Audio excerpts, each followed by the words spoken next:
Hi friends, அஸ்ஸலாமு அலைக்கும். Welcome to my channel. இன்றைக்கி பாஸ்மதி அரிசி வச்சு சூப்பரான சிக்கன் பிரியாணி எப்படி செய்யுதுன்னு பார்க்கலாம். அதுவும் உதிரி உதிரியாக எப்படி செய்யுதுன்னு பார்க்கலாம்.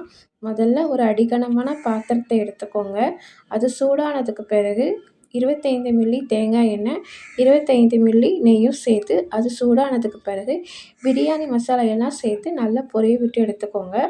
அப்புறமா 3 பல்லாரி நீல வாக்கில் வெட்டி அதையும் சேர்த்து நல்லா பொன்னிறமாக வதக்கி எடுத்துக்கோங்க. அப்புறமா 2 பழுத்த தக்காளி அதையும் சேர்த்து நல்லா வதக்கிக்கோங்க. நல்லா வதங்குறதுக்காக நான் உப்பு சேர்த்து வதக்கியிருக்கேன். அதே மாதிரி நீங்களும் நல்லா மசிய வதக்கி எடுத்துக்கோங்க.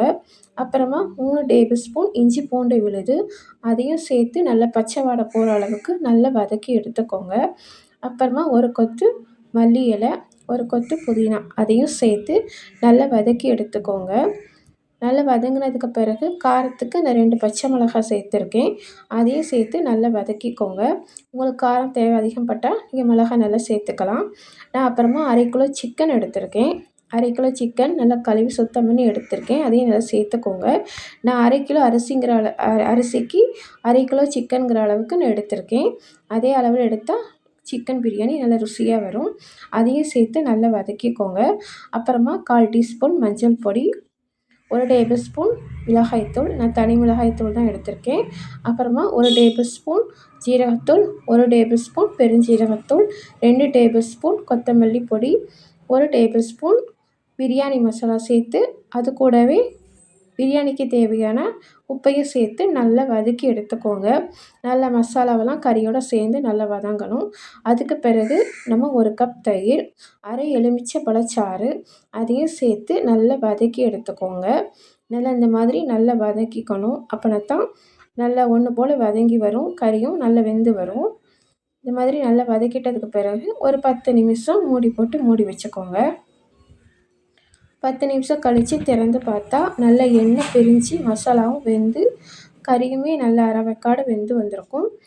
நல்லா பூ போல் வெந்திருக்கும் பாருங்கள். இந்த மாதிரி நல்லா வெந்து வந்ததுக்கு பிறகு இந்த மாதிரி நல்லா வெந்து வந்திருக்கும். அதுக்கு பிறகு நம்ம அளந்து வச்சுருக்கிற தண்ணியை சேர்த்துக்கணும். நான் 1 கப் அரிசிக்கு 1.5 கப் அளவு தண்ணி எடுத்திருக்கேன். அதே அளவுக்கு நீங்கள் எடுத்திங்கன்னா பிரியாணி நல்லா உதிரி உதிரியாக வரும். நீங்களும் அதே அளவுக்கு சேர்த்துக்கோங்க. இது எல்லாத்தையும் நல்லா மிக்ஸ் பண்ணி ஒரு 10 நிமிஷம் கொதிக்க விடுங்க. நல்லா 10 நிமிஷம் நல்லா கொதித்ததுக்கு பிறகு நான் கழுவி சுத்தம் பண்ணி வச்சுருக்கிற பாஸ்மதி அரிசியை நான் சேர்த்துக்கிறேன். அதையும் நல்லா ஒன்று போல் நல்லா கிளறி விட்டுக்கோங்க. தண்ணியும் கறியுமா சேர்த்து நல்லா கலந்து விட்டிங்கன்னா ஒன்று போல் வெந்து வரும். இந்த மாதிரி நல்லா கிளறி விட்டுக்கோங்க. இப்போ ஒரு 10 நிமிஷம் ஹை ஃப்ளேமில் வச்சு நீங்கள் நல்லா வேக விட்டிங்கன்னா இந்த மாதிரி நல்லா அரிசியும் கறியும் நல்லா ஒன்று போல் வெந்து வந்திருக்கும். இப்போ அரிசி கறி எல்லாமே சம அளவில் இருக்குது. அதை நல்லா கிளறி விட்டுட்டு நல்லா சமமாக ஆக்கிக்கிட்டு இப்போ ஒரு கொத்து கொத்தமல்லியும் 1 கொத்து புதினாவும் நல்லா வாசனைக்கு நீங்கள் சேர்த்துக்கிறதா இருந்தால் சேர்த்துக்கலாம். நான் சேர்த்துக்கிறேன். சேர்த்து நல்லா ஒரு 10 நிமிஷம் மூடி வச்சுக்கோங்க. அதுவும் சிம்மில் தான் வச்சுருக்கணும். இப்போ ஒரு அடிகனமான பாத்திரத்தை மேலே தூக்கி வச்சுக்கோங்க. நல்லா ஒரு 10 நிமிஷம் கழிஞ்சதுக்கு பிறகு நம்ம இப்போ எடுத்து பார்த்திங்கன்னா இப்போ சூப்பரான மணத்தோட சுவையோட உதிரி உதிரியான சிக்கன் பிரியாணி ரெடி ஆயிடுச்சு.